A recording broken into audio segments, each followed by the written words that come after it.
test. I repeat, this is not a test. In Colorado Springs, Colorado, in Canton, Ohio, and in Durant, Oklahoma, several empty office buildings randomly appeared. The reason why is unknown. Stay away from these buildings as much as possible. 53 people have gone near these buildings only to never be found again. The office buildings consist of yellow wallpapers, brown carpet, fluorescent light panels, and foam ceiling panels. I repeat, this is not a test.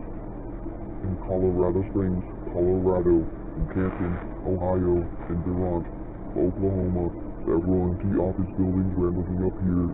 The reason why is unknown. Stay away from these buildings as much as possible. 53 people have gone near these buildings only to never be found again.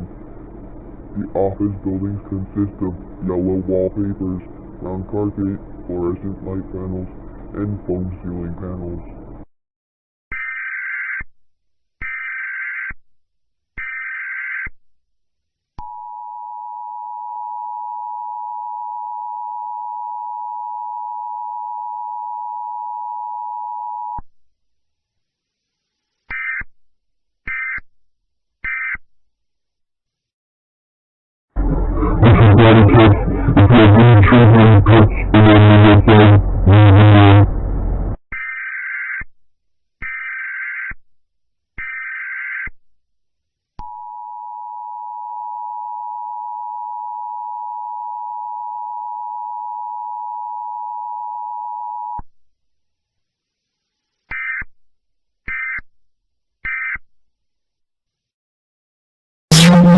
This is